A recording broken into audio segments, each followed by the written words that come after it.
एक विशाल जंगल में भासुरक नाम का एक बहुत ही शक्तिशाली और क्रूर शेर रहता था, जो जंगल का राजा था। वो अपनी भूख मिटाने के लिए रोजाना बहुत से मासूम जानवरों का शिकार करता था। इससे जंगल के सभी जानवर बेहद डरे और परेशान रहते थे। एक दिन जंगल के सभी जानवर मिलकर शेर के पास गए और बोले, महाराज, आप जंगल के राजा हैं। आप रोज इतने सारे जानवरों को मार देते हैं। अगर ऐसा ही चलता रहा तो जल्द ही जंगल में कोई जानवर नहीं बचेगा। हम आपसे एक समझौता करना चाहते हैं। हम रोज खुद आपके पास एक जानवर भेज दिया करेंगे, जिससे आपकी भूख भी मिट जाएगी और बाकी जानवर सुरक्षित रहेंगे। शेर ने उनकी बात मान ली और चेतावनी दी कि अगर किसी दिन जानवर समय पर नहीं आया तो वो सबको मार डालेगा। कुछ दिनों तक ये सिलसिला ठीक चलता रहा। एक दिन एक छोटे खरगोश की बारी आई। खरगोश बहुत बुद्धिमान और चतुर था।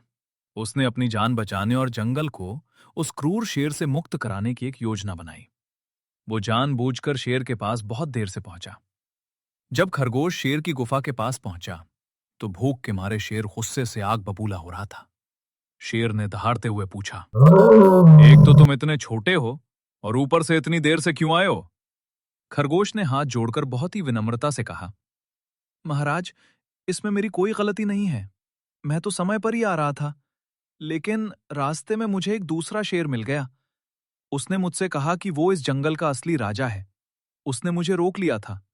मैं तो किसी तरह उससे अपनी जान बचाकर आपके पास आया हूं। यह सुनते ही शेर का अहंकार जाग उठा। उसने गुस्से में कहा, इस जंगल का राजा सिर्फ मैं हूं। मुझे अभी उस दूसरे शेर के पास ले चलो। मैं उसे खत्म कर दूंगा। चतुर खरगोश शेर को जंगल के बीचों बीच बने एक गहरे कुएं के पास ले गया और बोला, महाराज, वो दुष्ट शेर इसी किले के अंदर रहता है। शेर ने जैसे ही कुएं के अंदर झांका, उसे पानी में अपनी ही परछाई दिखाई दी। गुस्से और मूर्खता के कारण उसने उस परछाई को ही दूसरा शेर समझ लिया। वो जोर से दहाड़ा तो कुएं से भी उसकी दहाड़ की गूंज प्रतिध्वनि वापस आई। शेर ने समझा कि दूसरा शेर उसे चुनौती दे रहा है। बिना सोचे समझे उसने कुएं में छलांग लगा दी और पानी में डूबकर उसकी मृत्यु हो गई। खरगोश खुशी खुशी लौट आया और उसने सभी जानवरों को शेर के आतंक से हमेशा के लिए मुक्त करा दिया।